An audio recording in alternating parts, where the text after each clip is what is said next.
We're at Grove Studios in Ypsilanti for another podcast session. Welcome to Grove, and this is the spot that the podcast, as I've mentioned, has been taking place since October of 2020. If you're new to the podcast, well, something in common that my guests have is that in my eyes, they're all deserving of larger status than they typically have, or have the room size they play typically smaller than I would expect. Or stated differently, how is it that I have access to the people that I'm talking to half the time that have this much talent? Born in Pontiac, raised in Waterford, attended Clarkston High School before he left Michigan. He grew up listening to WRIF, much like myself, WLLZ for me as well. I don't know about you.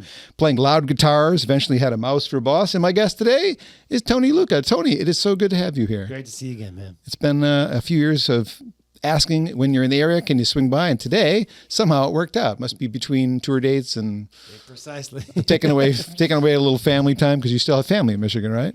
I do, yeah. In fact, I'm just spending a couple days with my family, my mom and dad. Don't get to see them nearly as much as I'd like to anymore, and so I had a few days off in between weekends of tour dates, and said, "Hey, I'm coming through." They live in the Lake Orion area, don't they? No, Clarkston. They live not near far. Clarkston, so not far from Lake Orion. So yeah. It works for me. Yeah. Well, I think I'm in the minority of people who have discovered you the way that you probably would rather people discover you. I heard music from you first. I got a record sent to me at my old radio station, and you came to visit me with, at the time, your tour mate, Ernie Halter. Yeah. And the two of you did a session with me, and you both had records out on the Rock Ridge record label. That's right. And I loved both records, and that's how I discovered your music, not through some of your past or anything you'd done after. It was because of this record that caught my attention, which, again, I assume that's the way you'd prefer people find your music. Indeed, man. You always want to think that the music leads the way, and then we can explain the other stuff later. We got to talk a little bit about the other stuff, but the new album is called Heirloom, and I've got a copy here that I got off you online. Yeah. I assume we're going to play some songs from this. We are, yeah, man. This one was a trip, really. I was due for another album for sure, but I didn't quite have the bandwidth or the ambition, maybe, really, to like go in, start from scratch, write a whole album's worth of stuff. It just wasn't really there with the songs sitting around waiting to be recorded, kind of thing, which is generally a shameful admission. Like, over the years, a lot of times when I make records, it's just because I've accrued enough songs to put together, find the ones that kind of fit, and make a record. Ideally, you go in with a clean slate and you write an album's worth of stuff. I've always been like romanticized that approach to making albums, because I think that would just be awesome and a tremendous luxury to be able to afford to do that. Yeah. And I didn't have that.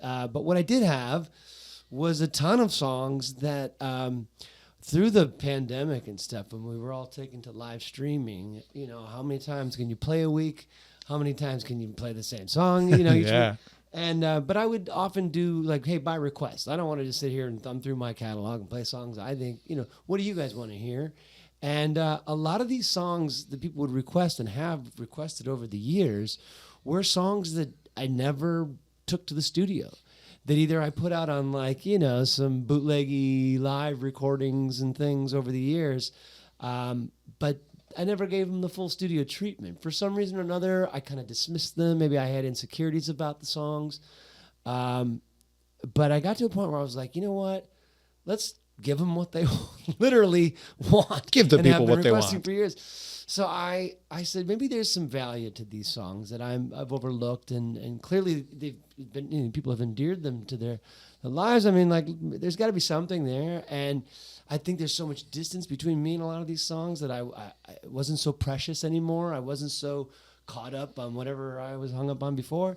So it was nice to just go back with years of, production experience now and record making experience, to just be like, well, if there's a good song in there, I'm going to be able to find it. I'm going to be able to record it and make it do what it do, and that's what this was. So a lot of these songs, some of these songs, there's one on this album that goes back literally 30 years ago this year is when I wrote it. And come on, but I was we listened to the record the other day with a buddy of mine who's been there from the beginning. Like, he's just an old friend from high school, literally. And we came to one of the songs on the album, and he pushed pause. He's like, hang on a second. There's no way this wasn't on a CD before, because I know every bit of this song. How do I know every bit of this song? Like, man, I didn't play a show without this song for a lot of years, and you were there for a lot of those shows. I've never recorded it. And he said it was a total Mandela effect. Like, there's no way you didn't record this. So the songs were so familiar to the core fan base that they just, they flipped out when they saw the track listing. And then once they got to hear it and hear basically what I've been hearing in my head all these years, I'm playing these, the solo acoustic shows. I'm rocking out up there because in my head I can hear with the drums and the organs and the basses. So to actually bring those to life was just like, sitting down with old friends. It was really cool. Great. Would you like to do one? Sure, man. That's why you have a guitar. That's why I got the guitar. I guess what's bragging about it. The oldest song from the collection was one I wrote back in '96, man, and then strangely enough, when I went to go tour with In Sync back in 2002, and playing like all these arenas, I had like a 20-minute set basically, and so I would play a few songs with tracks, backing tracks, but the acoustic and the vocal were live and played on top of it, and that was fine. Fair. But I would come out and play one by myself that I was just going to try to get people's attention with just me and the guitar.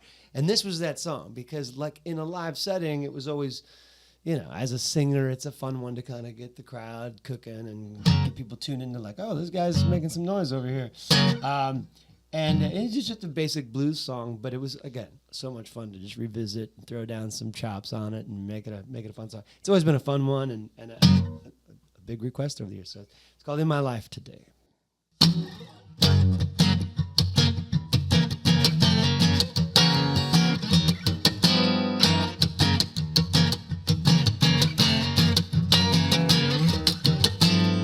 You always look so good in the morning when you wake up. Even after it seems the pillow stole your makeup. Still I can't describe how I feel deep down inside for you.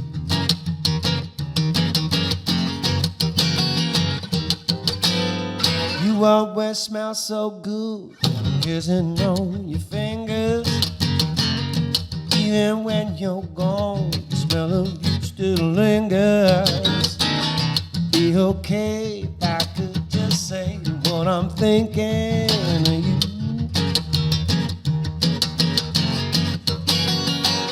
Tell me, do a shout it, let it out. Tell you about the fire burning in my heart. If I scream it, would it mean much more? Could have said it right from the start.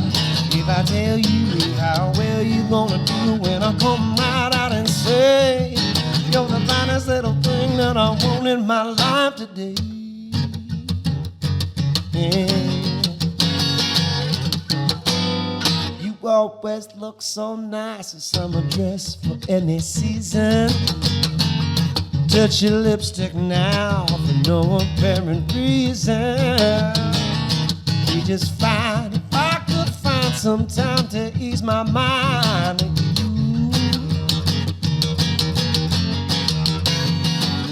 Now you know I've always been one for words. Now I don't know what I'm gonna do. Keep on thinking how I'm gonna get my stinking point across to you. Tell me, when do I begin to speak from within about you? Tell me, do I shout it, let it out, to tell you about the fire burning in my heart? If I screamed it, would it mean much more? Could have said it right from the start. If I tell you what the heck you want to do when I come right out and say you're the finest little thing that I want in my life, I know it'd be right if I had you tonight. Girl, it's so true, I want only you in my life.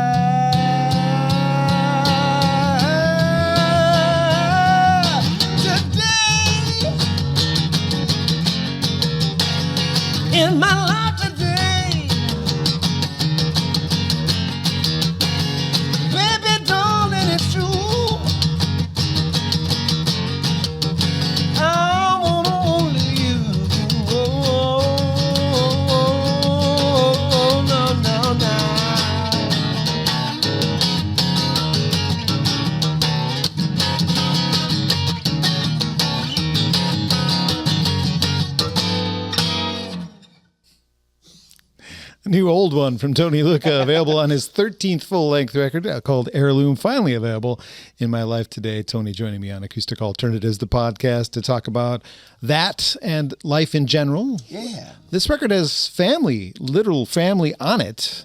Yeah, man, that was also part of the concept of it. When I thought of like heirloom, it was like, you know, the idea of legacy and what you're leaving behind, and how music itself was just a gift, a thing that I was born into. My whole family was just a bunch of musicians and singers and players and a bunch of hams, you know, a bunch of performers that love to get together and sing and play.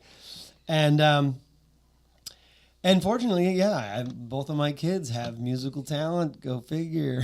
That's your daughter singing on that one track, My daughter sings on it, which was... She's got a great voice. The biggest surprise, really, yeah, because she's got a good voice. She sings incessantly, like around the house, in the car. She's just always singing, which is great, and I love it, you know.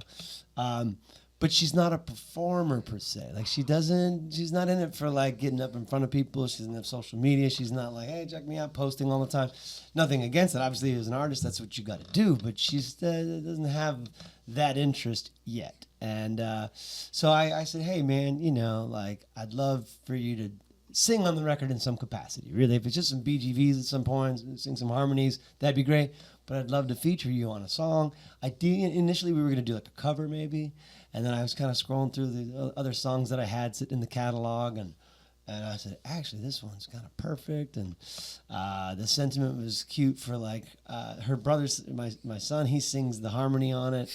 And so it was just cute for them to sing this sentiment together. And, you know, just one of those opportunities that you get as a parent to just be with your kids in a truly unique way, you know, and passing that on to them and showing them the ropes of what I do and how it feels to see something from beginning to end and completion and put it out in the world and be out there in the world. Yeah.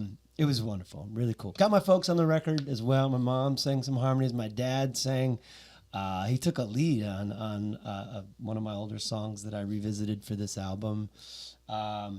And we've always had a pretty strong 3-part harmony, and I knew like this would be the perfect song for that. And so yeah, getting them on there and on the album artwork, my daughter did the collage on the album, and there's pictures of like my grandparents, my parents, my kids. It's just really a wonderful, all, you know, holistic look at how to pass something on from one generation to the next. So growing up, Lucca, there was music in your house growing up. Were you an only child, or did you have? No, I have an older sister, and she's got a pretty voice. But same thing. She never had the bug to get up in front of people, like never. You know, we didn't really realize how sweet her voice was until she had kids, and she would sing to them all the time. I'm like, come on, you've been holding out, you know. But no, it wasn't so much a Lucca thing. Even though my dad can sing and play, and he had really great musical talent. It was my mom's side that was the music side. She was the 10th of 12 kids, you might remember. And they all sang and or played something to some degree. There wasn't any one of them that couldn't carry a tune, you know. But some of them went on to great professional success, and a lot of them wound up, you know, more local and regional success. But I had plenty of influence, plenty of inspiration, plenty of you know, just learning, seeing how it goes. And music was always a family thing, always a joyful thing, always just a, like I said, a wonderful gift to be born into this world, right? You know, from day one. One of your relatives, your grandfather's brother, did a jazz record. I heard that in some interview. Yeah. He my grandfather, my mom's dad, was one of 3 sons that all played piano. And my grandfather was like the consummate showman. He was the American songbook guy, and he would entertain crowds, and he was just a real crowd pleaser kind of guy.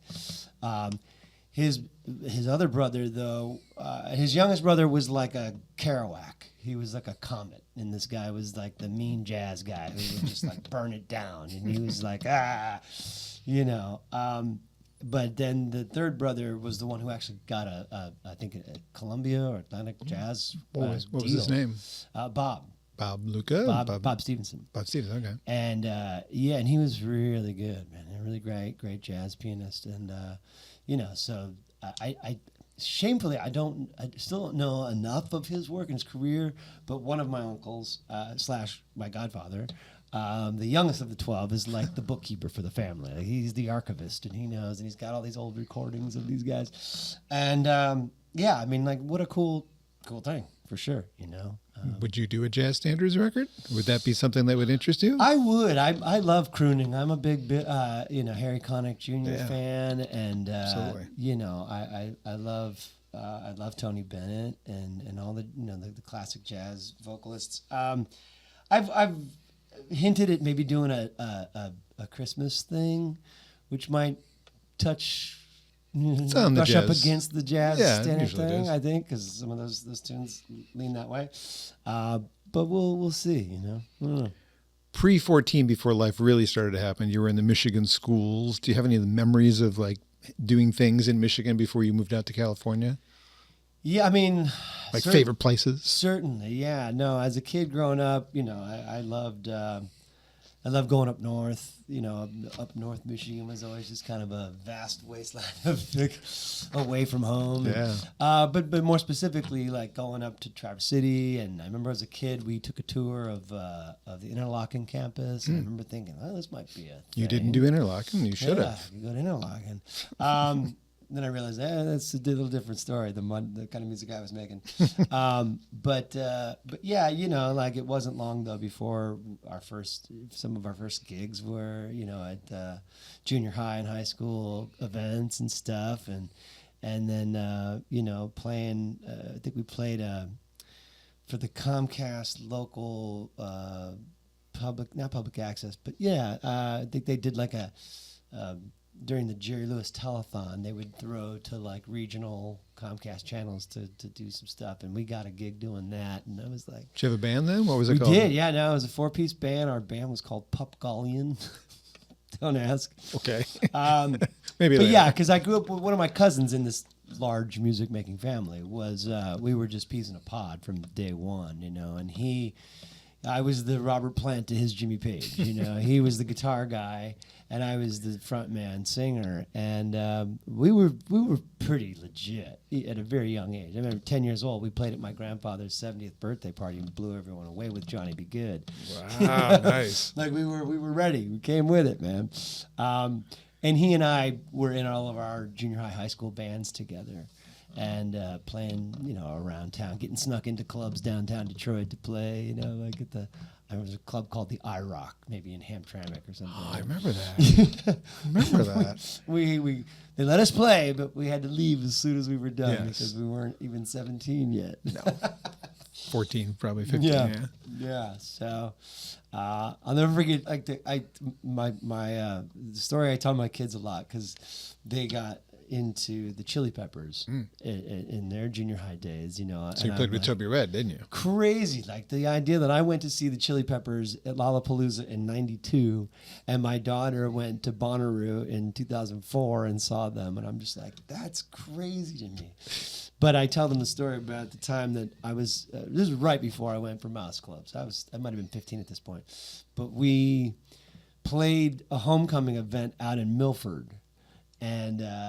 And we were rocking at that point. By that point, we were a pretty hardcore cover band that could play the top of the stuff. I mean, and we played, and they set us up in the cafeteria on this big stage, like huge riser stage. And I think we played 3 songs, maybe 2 or 3 songs. And then I think our third or fourth song was Suck My Kiss by the Chili Peppers.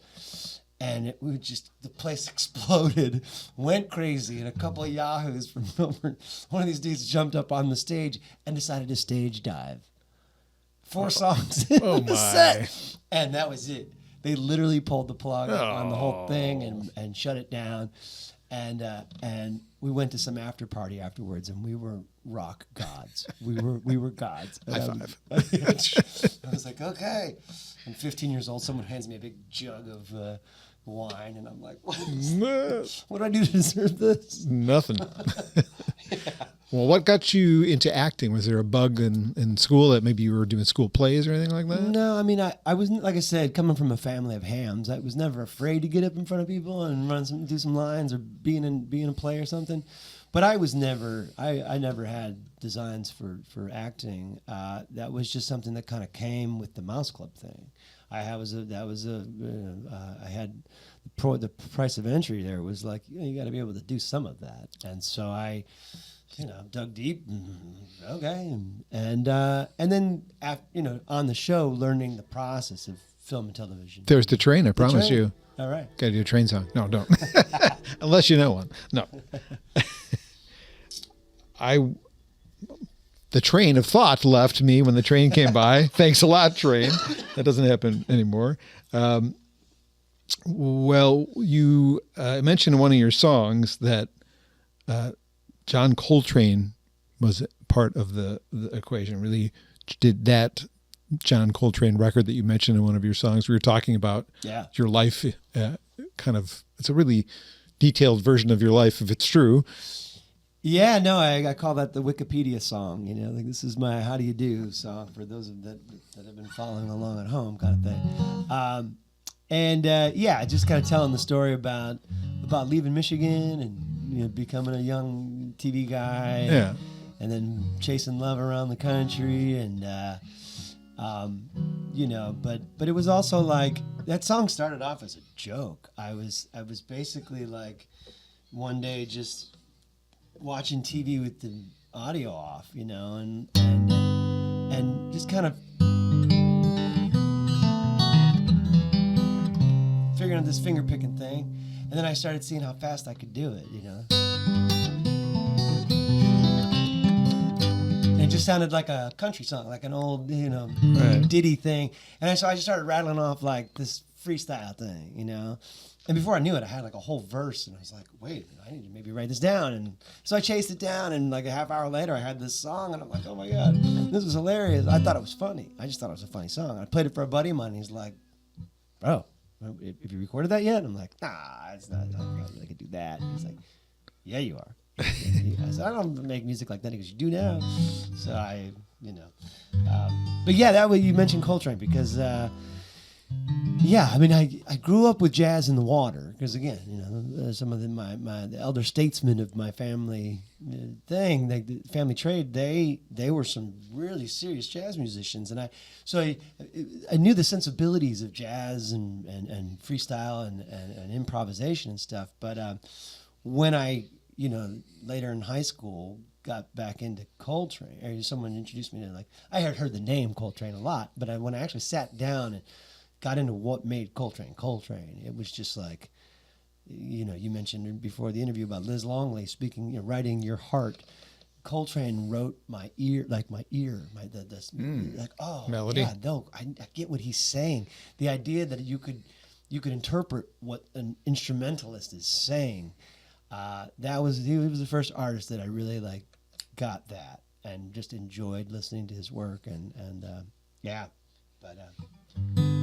There was a tangent that I didn't mean to go on, but I went on because it was in my notes. But back to your 14-year-old self auditioning for you didn't intend to audition for the Mouse Club. You did, but you got there. No, right, yeah. And you ended up, if you look at the graph on the Wikipedia page for the Mickey Mouse Club and you see who you overlap with, it's pretty impressive. It's crazy. A few people might have heard of. I didn't realize Matt Morris, because I've got some records by Matt Morris.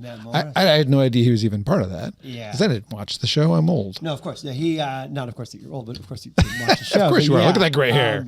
Matt is to this day probably the single most pound for pound talented individual I've ever worked with or ever known. Lost track of him. He had a couple albums that I have, and that's a whole separate podcast. Okay. The life and times of Matt Morris is really fascinating as hell. He's covered it all. But I think he was just too talented for commercial music. That's a hard thing to swallow. Wait a second, how's that even possible? This guy, talk about people that you think should have a bigger audience. Come on. Yeah. That guy was just wild. And Timberlake saw that and thought the exact same thing. He was like, screw that. I'm going to get you out there. I'm going to do. And he spent a lot of money trying to get him out there. And even Timberlake, he can bring sexy back, but he still wasn't capable of getting the word out sufficiently enough for Matt Morris. And So he just, I think he had like his major commercial release. He had made an independent record prior to that that's phenomenal, and a couple singles and things I think along the way. But then he did, most of his success was in writing for other artists, for everyone from Kelly Clarkson to Cher to Joy Williams to, he's written some incredible songs. And the paychecks roll in same way. Probably better. Way better. Way better. It's pretty easy. Yeah. Well, for those who don't know, that same era brought us Christina Aguilera. We mentioned Justin, Britney Spears, Ryan Gosling. I kind of forgot he was part of that too. Gary Russell, someone you once listed as your closest friend, JC, was part of that that crew as well. A lot of people had, that success, and I still don't quite understand how you have the same or more talent, and you are here in front of me. Hi. Well, I think.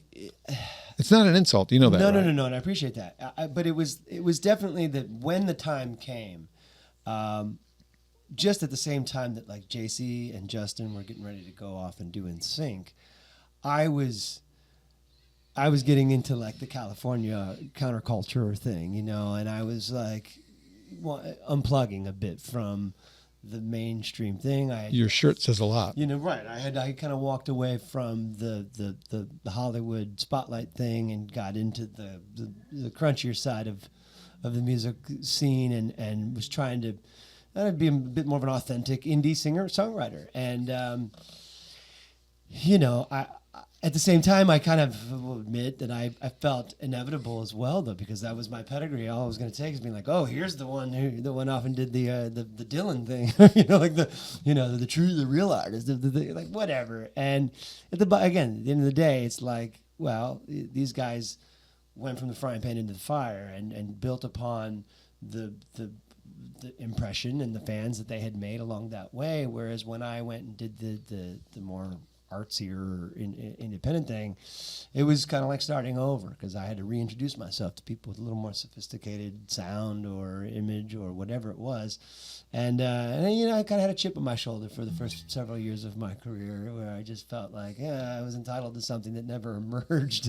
And just, it took me some years in the business to realize like, well, no, man, there are lanes here, and there are if it just depends on what you're into it for, what you ultimately want, and what I've learned over decades now is that fulfillment was always at the core of it. And even back then, as a young guy, the idea of joining a boy band or something, it never sounded like a fulfilling thing. Would I love that? I would love to have had that money and the freedom to go do other artistic things on another higher caliber. Sure, maybe, but I've had a really fun time in the meantime. Like, you connect with your fans in a way different way than those people do.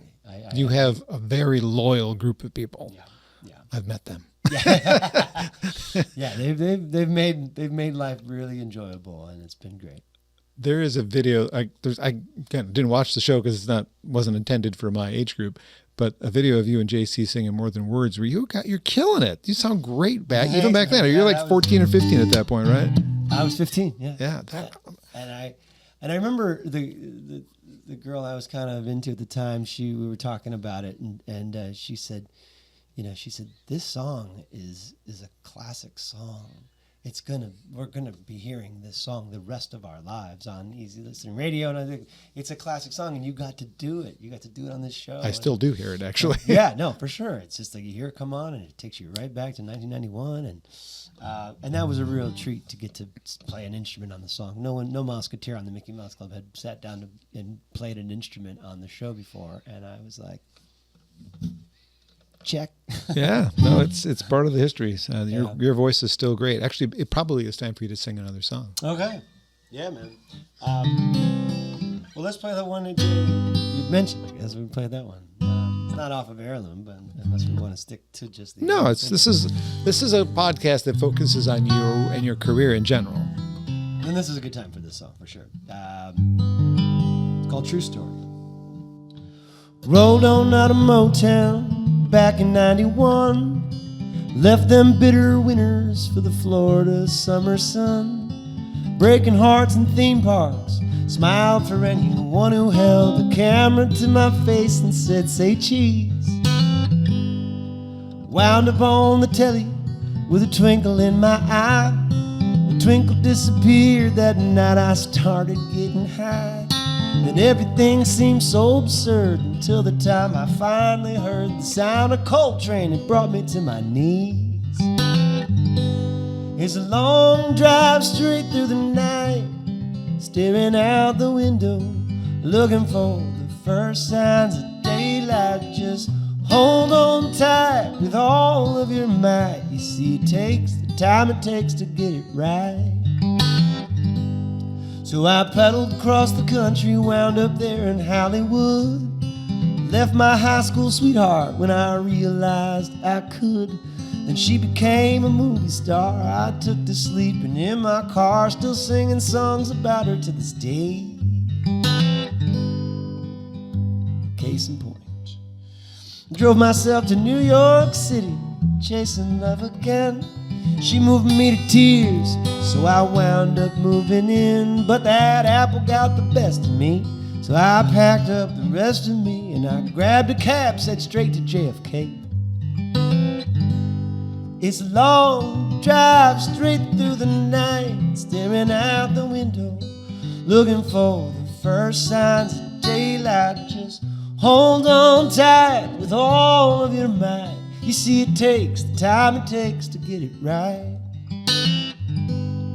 So now I'm down in Nashville, this guitar in my hand. These days I'm only using words that I can understand. Singing songs I carry on, keep at it till I'm dead and gone. Maybe then my gravestone will say, it's a long drive straight through the night, staring out the window, looking for the first signs of daylight. Just hold on tight with all of your might. You see, it takes the time it takes to get it right. They say it takes the time it takes to get it right. Third time's a charm. You see, it takes the time it takes to get it right.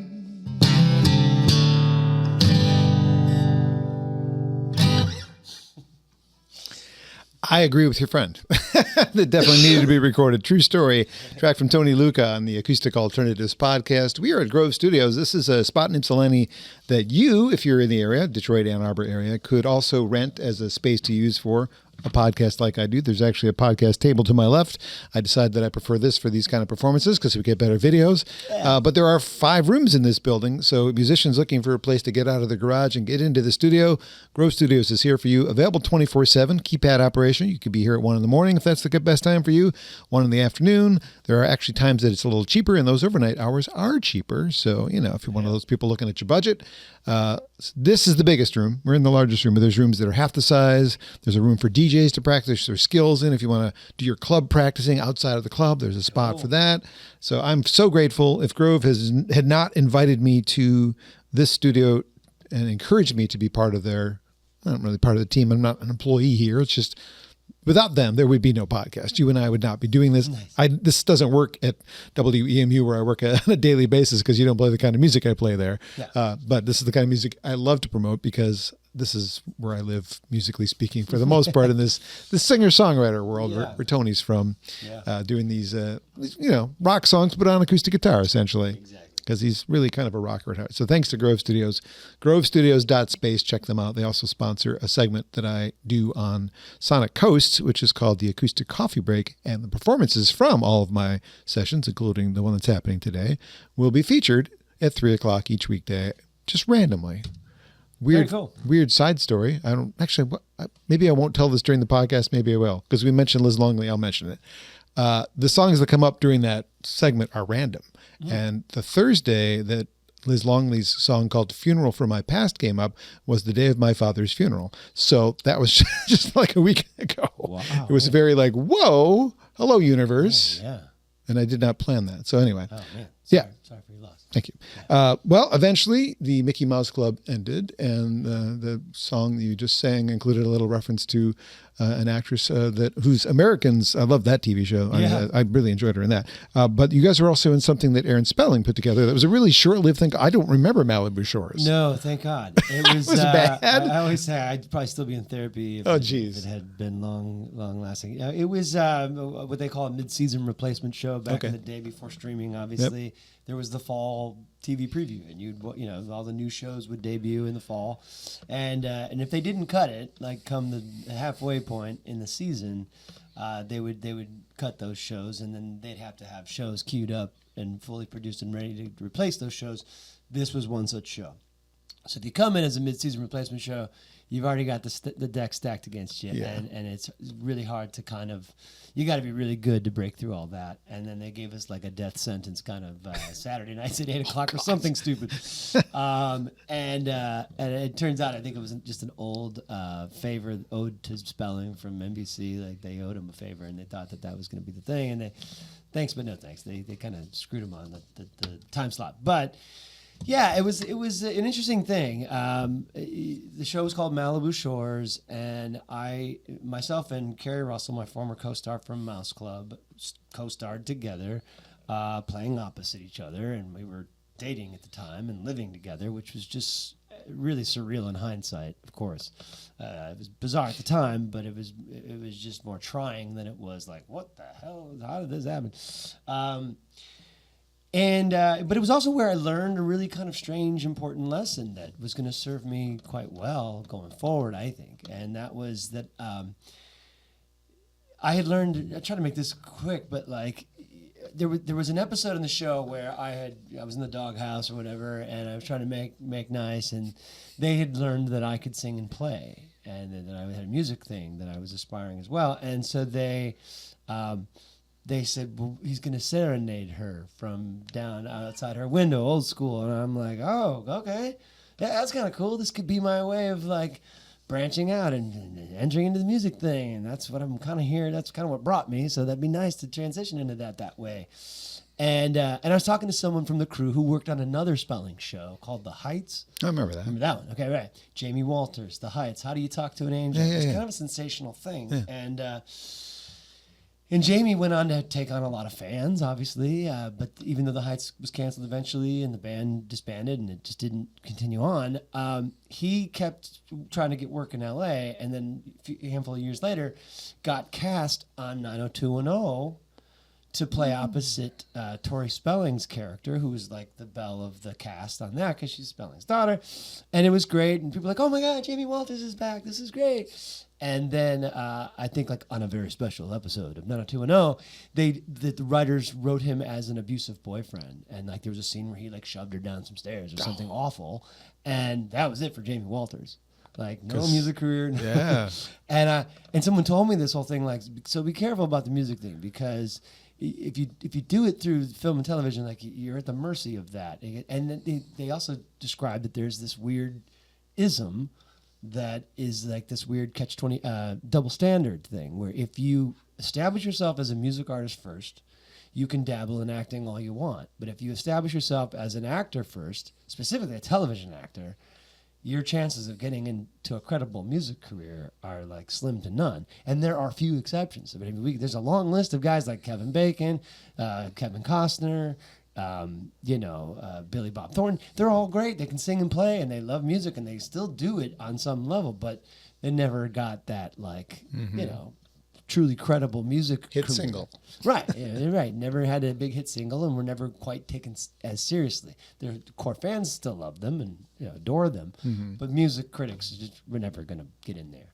And so I was like, yeah, well, I don't want that to happen. So careful what you wish for, but I'm going to, so once Malibu Shores was over and the acting roles kind of dried up, that's when I was like, no, man, I gotta get back to this music thing because that's what I really want to do.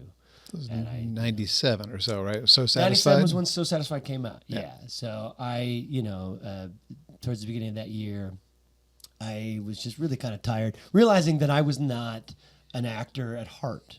And going out for all these auditions and things and stuff, I didn't have the heart, and I was terrible at auditioning. I could act, I was fine. I would get me on the set, and I'm, hit my mark, take after take, whatever I got to do, stunt work, I'm down. But the audition process was just grueling, and I was terrible at it. I would just get nervous, and meanwhile, I was getting roles here and there were friends of mine that were like true diehard actors that should be getting these roles, and it just was weird to me. But I came home from an audition one day, like after breaking up with Carrie and going through all that stuff, and I was mad and sad and whatever and feeling, and I grabbed my guitar and I wrote a song in like 45 minutes, top to bottom, like just banged it out. And it's a song I still play to this day. Oh, it's wow. a fan favorite song. But after that, I never sat and just wrote a song in one sitting like that, a complete full song.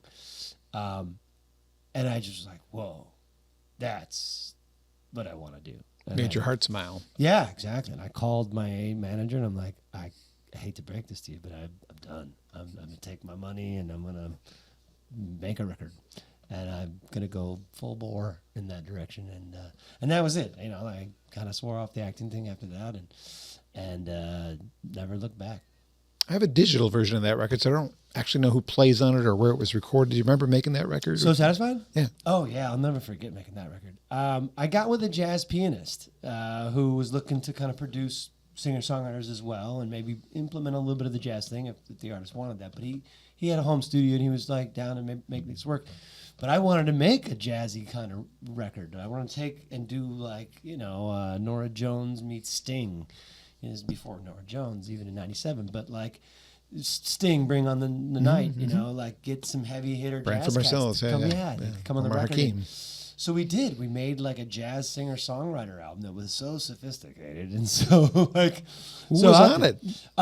There was a bass player named Todd Sikafus who is just an amazing wizard of bass, specifically acoustic bass, upright bass. He years ago became Ani DeFranco's bassist and toured the world with just the two of them, him on upright and her doing her thing. And whoa, he learned her entire catalog before he took the gig. And I'm like, what? Just incredible. Todd Sikafus, John Rangel was the pianist producer. There was a guy who played percussion on it named Fred Walker who one day decided he was going to turn his life around, and he started with his name, and he went by Durf Recklaw. Totally wild. My cousin Cole, it was my first album, and he was my brother growing up, like making music, and I wasn't gonna do this without him if I could help it. So I had him come out. He got to play guitar, Larry Carlton style guitar with like all these jazzers, Thomas White was the drummer at the time. A couple other featured players that jumped on there, but otherwise, yeah, it was just awesome to be in the studio for days on end and just making this record and hearing these songs come to life. And That's cool. It was unforgettable. Well, we mentioned earlier, 13th record is Heirloom, the one we're talking about today. Tons of EPs, some live records, a couple of DVDs. I got one of them here. Oh, my gosh. I have to mint, yeah. Yeah, that's right. I'll tell you later how I acquired that one. Okay. Songwriting, apparently it was a little bit difficult for this record because you went back in time. But in general, do you like songwriting on your own or do you like songwriting with others? Because I know you're doing both. Yeah, no, I enjoy writing alone when it happens, and it just seems to kind of I don't make nearly as enough time for it as I should be at this point in my career, but I since moving to Nashville and learning the whole Nashville co-write scene and becoming a member of the writing community down there, you realize having 2-3 sets of eyes and ears on it, you're only going to get a better song. There's no way you're not going to get a better song. Someone told me early on when I got down there, okay, yeah, but you still got to write alone enough so that you can trust your instincts. That can really take more chances than you would with other people in the room looking over your shoulder. You got to maintain that sense of freedom and that making strong choices on your own. And that's been true. That's been really true. I have the last few years kind of really dove deep into the custom songwriting thing, which basically, people contact me about writing a custom song for like an engagement or a marriage or an anniversary or a loved one or the passing of someone or whatever it is, and I get them on a Zoom call and You'll learn all the things you need to know. I analyze them. Yes.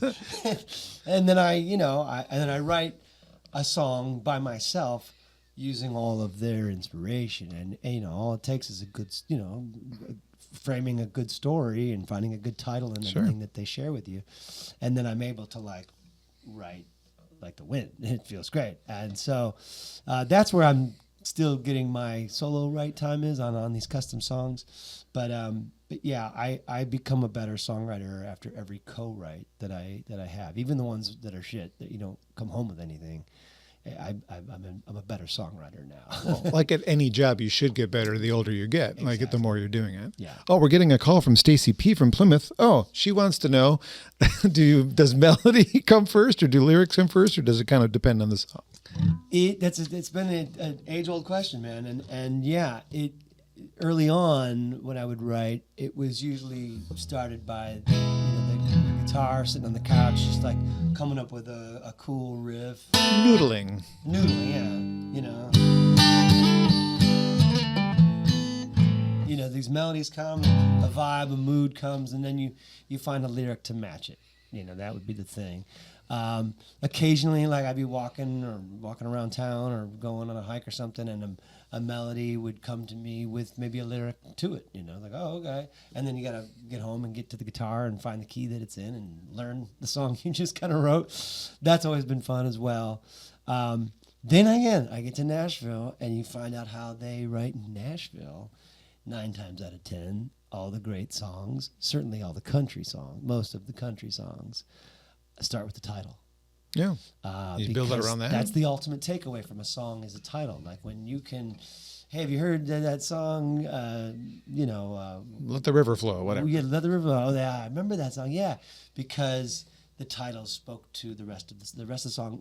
Just points back to that title, and a good title, you can sit there and be like, I remember. Was at a writing session with this lady one time, and she was going through a list of titles that she just had on her phone, and one of them was Seeing Angels, and I'm like, ooh, yeah, no, I like that. And we sat there, me on one couch, her on the other, and we talked about it. We philosophized about like, what does it mean? Yeah, like brainstormed like all the various angles that you could reach, and then we got to it. We're like, yeah, oh man. Like a good hour and change before I even picked up the guitar to start playing through it, And so I've really come to enjoy the title thing a lot. And so I've tried to get better at acquiring and accruing like a list of great titles. Maybe I'll share some with you. Okay. I've been writing poems, not recently, but in my lifetime, things that I can't put to music because I don't have that talent at all. I have a different write talent. a word, get a third. There you go. That's the rule. Well, your career has taken some turns. We talked about the acting thing, but it seems another did you really need to do that? But you did. Earlier in your career, season 2 of The Voice, a 4-chair turn. Yeah. When at that point, I mean, it seemed like your name was already known. Maybe, I don't know. Yeah. I was watching, but it was strange to go like, I already have records by him. What is he doing on The Voice? I mean, like, that was a lot of the fans were like, what? It wasn't a bad thing. I actually liked that show. Exactly. It was a timing thing for sure. Like most things, it was a timing thing for me in that like I had made a handful of albums at that point and felt like that body of work would always speak for itself, and I, don't have to live it up or down. It's like that's what it was, and I'm proud of it. I had certainly kind of reached a plateau of exposure and ticket sales and album sales without any major push behind what I'm doing as an indie artist, and navigating the changes from like MySpace to Facebook, and this is pre-Instagram and TikTok and all that stuff now, like trying to figure out all that stuff. So I was like, well, maybe there's a thing here, and it seemed like a cooler thing than Idol, even though I don't think I was ever eligible for Idol simply because of the record contract, record contract thing. And okay, you mean to tell me that people on this show can have had success or careers and they're nice to their guests, and they let these people, they let these people kind of get a second crack or expand their brand or whatever, and then the Christina thing, obviously, like it just was like I kind of have to see what would happen if I went and did this, and the curiosity killed the cat. It's a little awkward, wasn't it? So I was like, you know what, I'm gonna do it. I'm just gonna go. I'm gonna see how it goes, and it, to a great degree, it had that impact. Like I was able to go back out on tour after that, and you know, like everyone came out of the woodwork. All the old fans that maybe died off, they were like, "Oh, he's back!" And Congrats. they came out and made a lot of new fans, and was selling a lot more tickets and more merch, and things were. It was great. It really kind of gave my career a second wind at that point, which helped me through another handful of albums. Awesome. And, Do you have people that come up and say, "I saw you with Maroon 5, touring with you"? Yeah. Exactly. You know, like, hey, man, yeah. A lot of people in the industry that didn't know who I was at that time. It's a win. All eyes were on that show Yeah, in no. season 2, and it really kind of tapered off after that. And I was like, okay, I had a moment when the show was having a moment, and hey, let's go. I've been occasional watching it. Usually when I know somebody from Michigan is on it that I've had interactions with, the Laith El-Sadis and the Joshua Davises, Michelle Shamuel. I mean, people that I've interviewed in different occasions when they were just, my friends from the local scene. So that's usually what gets me to watch it. Yeah, or Michelle's a Nipsey girl, right? Yeah, well, she was. I don't know where she is anymore. Connecticut? Maybe. I lost track of her. But either way, it was good to see you on there and just, to give that, as you mentioned, a little shot in the arm. Yeah. On the occasions of, like on that show where you've done covers, you've focused more on the classic rock era. If you had to do a more modern singer's song of like maybe the last 10 years, don't do one right now, but who would you be covering if you're talking about a modern singer? Yeah, I don't know. I think doing like that Nathaniel Rateliff song. SOB? Yeah, that would have been a lot of fun to try to pull off. That'd be fun. Let me say 99 Problems, but a bitch ain't one. Right. I mean, kind of. But no, that would have been a fun one to get after. But that was around that time too, though, so I don't know. Yeah. I don't know, man. As far as like artists that are out now that in the last 10 years or so that I would have liked to have covered, I don't know. Maybe. That's a good question, man. You got me thinking. Well, you were warming up with Jolene, which you did release technically to your supporters on an Heirloom Covers EP, which is really, really good. Thanks, man. Yeah. I mean, pulling out Bluer Than Blue was like, ooh, that hits a soft spot in my... I love that song. That was my first favorite song. Really? Yeah. Ah, cool. I mean, just hearing you sing it was just, he nails that. A Case of You, We're in Joni, that's probably my favorite Joni song. Yeah. River, too, the same thing. Exactly. It's hard to pick one of those two. Yeah. But just it's nice to see you pulling those out again, but that seems to live only for people who supported you in the Heirloom pre-sale. Yeah, it was, I couldn't arguably, I wasn't going to like try to sell that or put that out. Licensing costs and all that. All that stuff. So it just worked as like a nice bonus gift for the fans that supported the project. And, What was the response other than the one I just gave you? Did you have a lot of people saying, oh my God? Yeah, no. The fans were stoked with what I shared on that little covers project, and it again, a handful of them being ones that I played back in the day, and then when I was playing some of these other songs that wound up on Heirloom, it just was a nice big, bouquet. Sure. On a previous cover record, you covered a Springsteen song from they just did the movie. What did you think? What did you think of the movie? I haven't seen it. Oh, I know. I gotta see it. It was really good. Deliver Me From Nowhere. Yeah. I gotta see it because that was when I discovered Nebraska by Bruce Springsteen, I realized I like Bruce Springsteen. I just don't like the E Street Band. I was never crazy about the E Street Band sound. Okay. Like the 12 string and the bells and the sax and just like it just seemed like a carousel kind of sound that I was never into, but I appreciated his storytelling and his songs. He writes great songs, but when I heard Nebraska, I was like, oh, that's the real deal. Wow. Okay, I get it. I felt ashamed. I felt embarrassed. Like, okay, I see why you call him the boss.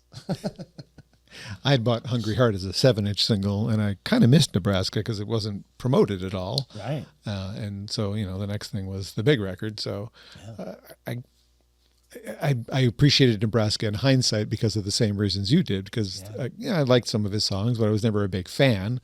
And then eventually, now I own all of his records because I learned to appreciate the songwriting beyond the band, similar to Dylan's. Like, I don't love Dylan's voice, but people have covered his songs so well that I've learned to love his versions of songs too, because they're great songs. That's the thing. Yeah, for sure. But hear the Indigo Girls sing them, they're much better. Yeah. Sean Colvin. Yeah. Anybody with a voice. Heirloom is the latest record from Tony Lucca, who's having a coughing fit, so maybe I shouldn't make him sing now. I'm good. No, sorry. Just getting over things. What song would you like to sing? Let's play.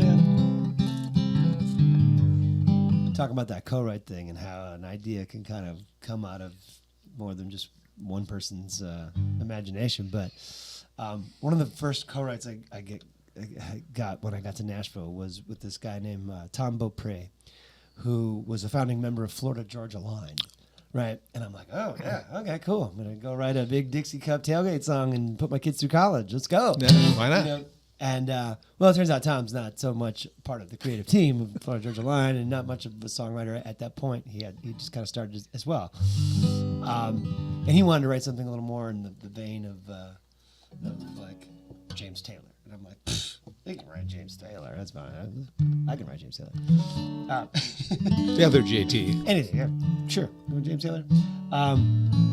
But someone had challenged me down in Nashville because I was concerned about not being able to write country because I don't have a country story. I don't come from a country background. And he's like, look, man, country is just telling your story wherever it originated in whatever form it was. Just tell the details that people can relate to, whether they came from that or not. You know, I can play you a great country song right now about a lifestyle that you never participated in, but you can see it, you can imagine it, and you can relate somehow. And I took that to heart. But he said, you're from the Midwest. Like, you know, did you ever loiter in front of the 7-Eleven and just hang out? I'm like, no, but I see where you're going with this. And he said, write a song about it, you know, being at 7-Eleven when you're a kid, screwing off, you know.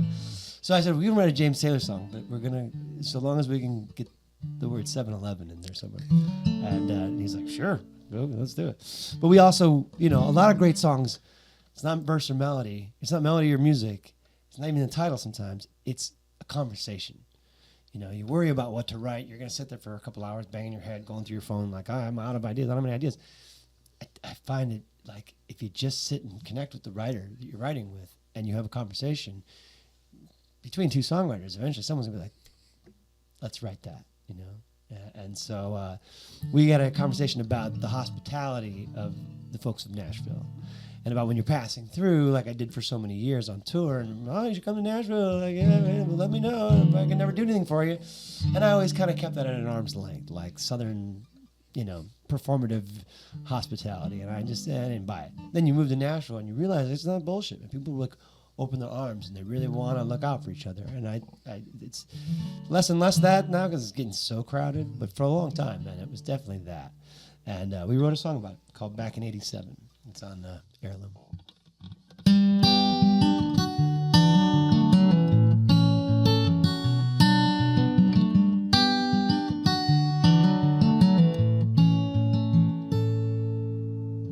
Back in '87, the Main Street 7-Eleven, Kenny called you out for kissing Christine.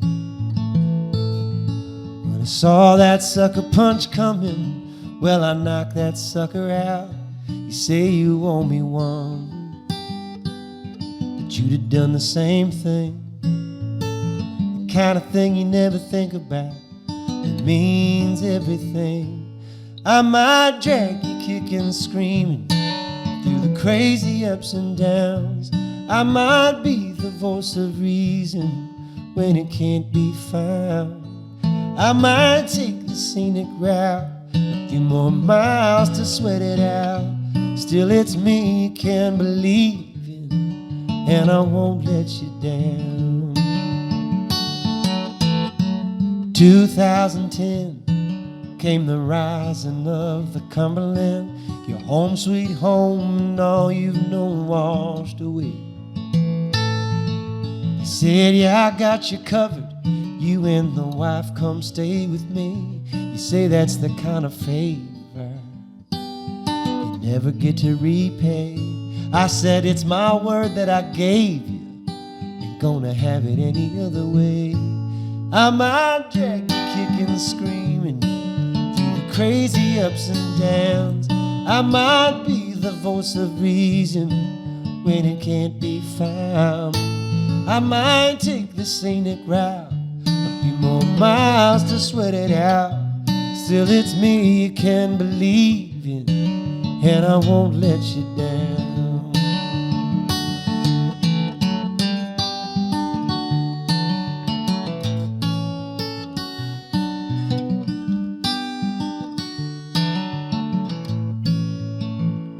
You say you owe me one, but you'd have done the same thing. The kind of thing you never think about, it means everything. I might drag you kick and scream through the crazy ups and downs. I might be the voice of reason when it can't be found. I might take the scenic route, a few more miles to sweat it out. Still it's me you can believe in, and I won't let you down. Yeah, it's me you can believe in, and I won't let you down. You might give me every last reason, still I won't let you down. It's one of my favorites on Heirloom. Tony Lucca is part of the Acoustic Alternatives podcast today at Grove Studios. Back in 87. Well, back in 87, I was a college student at Oakland University working full-time at a record store. That's what I was doing in my life. Those 10 years working in record retail really informed the rest of my life, quite honestly. Yeah. Without the knowledge that was poured into my head during that time, I don't think I would have grown up to be who I am today. Wow, I love that. That retail experience, too, really taught me how to treat other humans. Oh, my God, right? When you get treated poorly by another individual, you go, I don't want to do that. I've never treated you right. Yeah. So yeah, I feel like everybody, young people should work in the service industry or the 100%. Retail industry at some point or another, just for that. Right out of high school. Alone. Right out of high school. Get out there, learn how to interact with people, learn how to be, do something because it needs to be done, and learn how to treat people. You may not like it, but you should do it. Yeah. Like the guy who cut my meat at Kroger the other day was not very friendly. Oh. A kid. He needed a little bit more, niceness in his world. Anyway, that is irrelevant to your music. Thank you for doing that. I really enjoyed that. Yeah. I didn't ask you to play any songs in particular, so you're nailing it, buddy. Glad that one hits. Yeah, no, I love that one. So you've been doing this music thing. You had some help. You had some record label involvement, but it's been largely you. Yeah. So you've had control of a lot of the aspects. So I wanted to ask if there was things that over your career you've regretted either doing, whether it's like the wrong font in an email that was unreadable, or a song you wish you hadn't put out, or just something you think about like, damn it, I really wish I hadn't done that. Yeah. It's already out there though. There's a couple of choices that you make along the way. I had a song where I used a term that, like on paper, the term could or should have been in air quotes, but like when you're singing and listen to a song, can't see him. You can't see him, so you lose the context or the reference or and it got misinterpreted, and it was just, as a songwriter, you learn that right instantly. You're like, yeah, okay, sarcasm or something, like trying to be like passive aggressive in a lyric is like, no, it's up for interpretation. You got to remember that. So and they don't always read the lyrics spell either. That out right, So I when I finally put a version out into the world on a record, I changed it to something else. That was cool.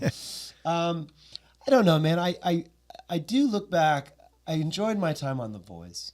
And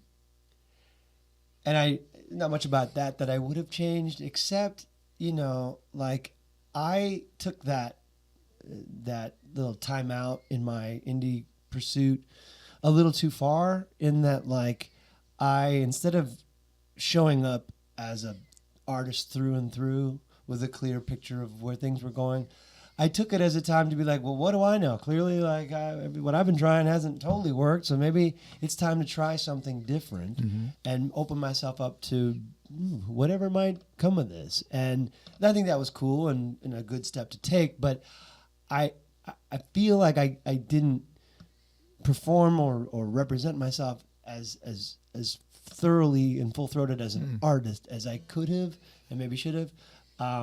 But again, I don't spend a whole lot of time in the rear view. It's never been a useful waste of time.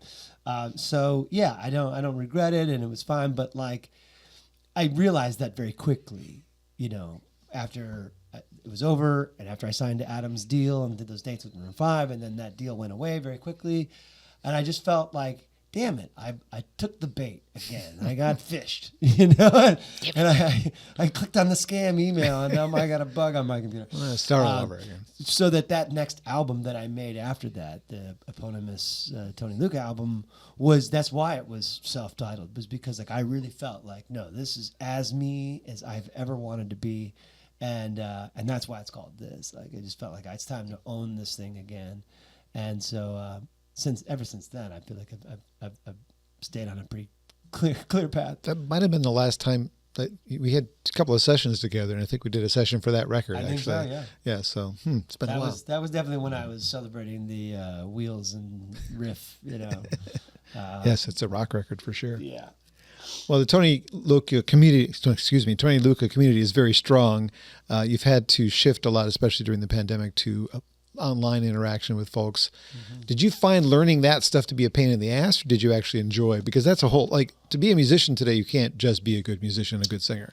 You need to know all of the things. Yeah. And it felt like I was uniquely qualified for the moment. And as it was unfolding, I was like, we're all artists. We're keeping tabs on each other. We're all kind of tuning into each other's live streams and like comparing notes and like audio, video, and performance and how they're connecting. What are they doing? What's working? What camera are you using? Right. Yeah. What type of cameras and audio are you doing? And we all realized, like, man, if we're going to keep their attention to this thing, we got to get it right. You got to get it to where it sounds and looks good. But again, talking directly to a camera and being personable and being authentic. It's a one-sided conversation. Into a camera is something I've been doing since I was 15.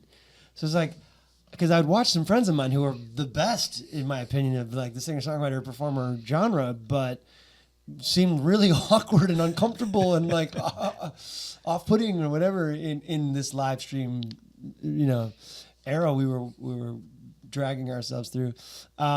And so I had that. I had plenty of songs to play. I had, so I did the Facebook thing for a while and was Facebook, Instagram, whatever. I was trying to do the best I could for a while.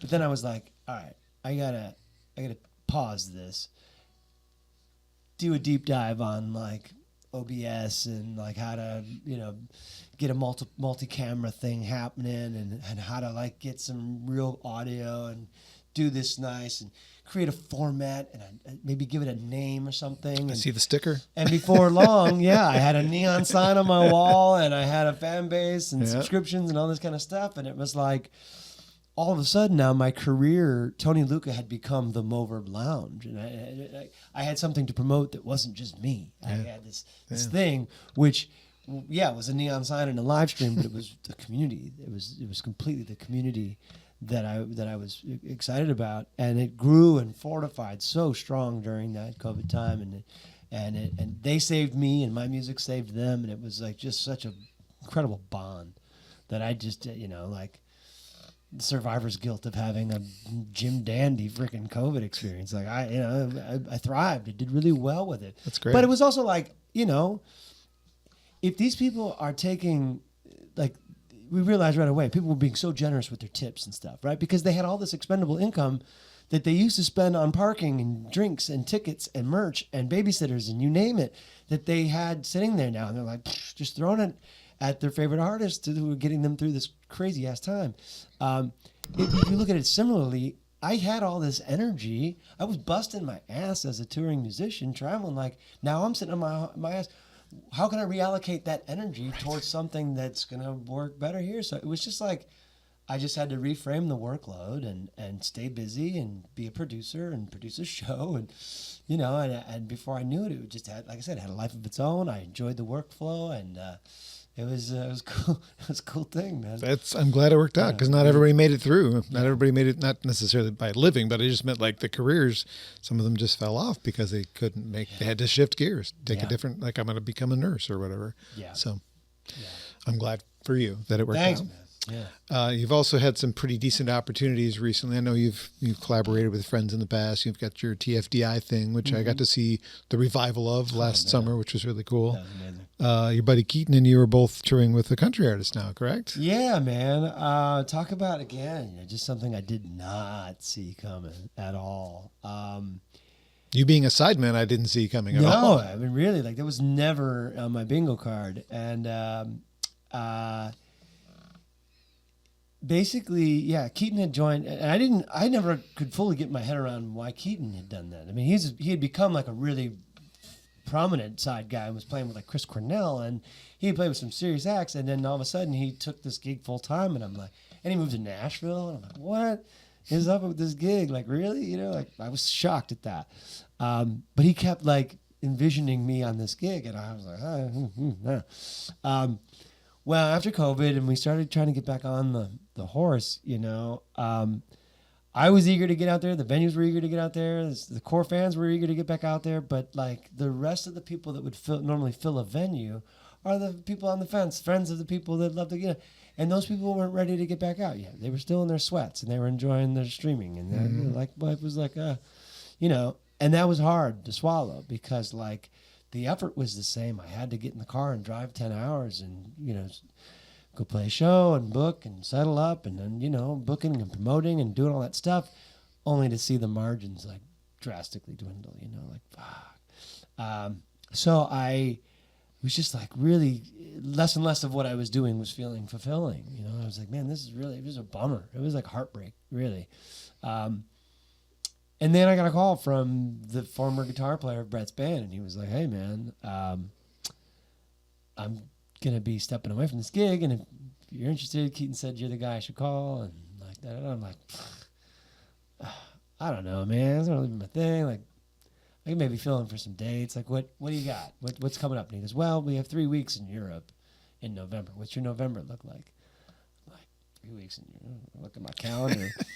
I'm booked solid every weekend, and this was in August. Every weekend from August, September, October, right up to November, and then nothing. I had nothing in my calendar. I was like, that's a door. I was like, apparently I was waiting for you to call. So I said, I'll go to Europe for 3 weeks and play. You know, I could do it. I'm sure I could do it. It can't be that hard. And I went to Europe for 3 weeks, and I was like, you know what? And he offered me the job, and I was like, man, my wife and I talked it through, and I looked at kind of comparing apples and oranges, and I said, well, we'll do it for a year and see how it goes, you know, and see how we're feeling at home with the coming and going. And it really was the same footprint, you know, as far as my time away from home goes. But now I'm not driving, I'm not booking, I'm not promoting, I had all this bandwidth free up so that when I would come home now, my time at home was like, I can see straight. I can manage these 3 or 4 days off the road and like get a ton of things done and write some songs and work on niche pet projects of mine like the Shotgun re-release and like just all these little things and the Kickstarter this past year. And it just made more and more sense. And so I'm heading now into my 4th year on the gig, which I still can't believe. And we didn't mention his name. It's Brett Young. Brett Young. Yeah, you just said Brett. I knew it was, Brett. but the listener may not. Brett Young, yeah. You know, he's had a lot of success. In and around COVID time, he had like 7 straight number ones, which was just pretty magical. Which in country is you know a modest amount of number ones, but he's got, you know, he's in most genres, you're a legacy artist at that point. Yeah. You're going to be able to tour the rest of your life with all those number ones. Yeah. And one of his is a certified diamond now. And so to be able to get out on stage each night and play the opening riff of his certified diamond song to thousands of people each night, it's so much fun. And I'm constantly bewildered at how adjacent it is to the dream I had as a kid. Yeah. Playing for thousands of people up on stage, right? You know, being a semi-rock star, you know, even though it's 20 feet away from where I might have envisioned myself initially, like, it's the same ride, man. It's the same roller coaster, and without all the stress. Yeah. And so I love it. I really do. I enjoy it, and you know, I eventually want to get back out there with the fans and get back to touring and stuff, and that'll happen in time. First time I used this room for a podcast, I was recording a band because I couldn't do it in the smaller studio down the hall. And you're standing in the same spot as one of your Brett Young bandmates, Katie Larson from The Accidentals, was here with The Accidentals. And I actually had to scrap the session because the sound didn't turn out. No. Yeah, I know. So they sent me some live footage and we just did a Zoom interview. It's the only Zoom interview I've done. But anyway. Well, let's wind it up with another song from Heirloom or wherever you want to go. You don't have to do an Heirloom song. Okay, yeah, man. I'm going to look at the clock real quick because I know we got a booking right after this and I got to get out of their way. Oh, crap. Okay. We got time? We got one more song. Quick one? Okay. Then I got to get out of their way. All right, well, this is another one I was talking about, the title thing, and this guy brought in this title one day. I was like, man, it's so good. From the top and the bottom of my heart was his idea, and I'm like, oh, so good. So this is the one I got my mom to sing harmony on because it kind of has like that lullaby vibe to it, and I just remember as a kid, she always had a great, great voice. But yeah, top and the bottom. Darling, rest your eyes and lie beside me now. I'll do my best to ease your mind somehow. Just try and let it go. And baby, save your troubles for another day. I'll stay right here and you can dream away. Just in case you didn't know, I love you from the morning to the dead of night, like a high tide to the pale moonlight. There ain't no ending and there ain't no start. I love you from the mountain to the ocean floor, all the way from here to heaven's door, from the top and the bottom of my heart. Sometimes I know that I ain't all that I should be. It's like I dropped the ball and I can't see what should be so clear to me. And other times it's like you don't even have to say a word. Your lips don't move, but I've already heard you tell me my love is all you need. I love you from the morning to the dead of night, like a high tide to the pale moonlight. There ain't no ending and there ain't no start. I love you from the mountain to the ocean floor, all the way from here to heaven's door, from the top and the bottom of my heart. Oh, oh, oh, oh, oh.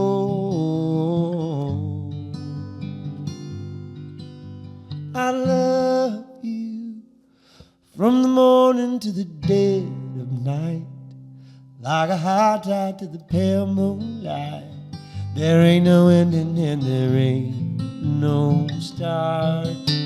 I love you from the mountain to the ocean floor, all the way from here to heaven's door, from the top and the bottom of my heart, from the top and the bottom of my heart, from the top and the bottom of my heart.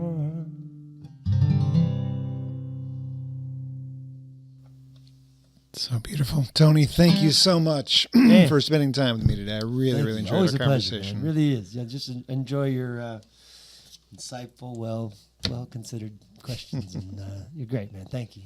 Heirloom is the new one. Show that to a camera. Hey. People listening to the audio version, you can't see it unless you go to Tony's website. Tony's website is TonyLucca.com. grovestudios.space if you want to check out where I did this. If you want to rent the space yourself, somebody's going to come in and kick me out in a minute, and they're going to see what it looks like when somebody's left over. Oops. Good safe travels to you on the road, and I will see you tomorrow, although that doesn't count for people who are listening to this because that will be in the past, but I'll see you at 20 Front Street tomorrow. Right on, man. Thanks so much. Take care. Next session is coming up. It's number 99 in the series of podcasts I've done.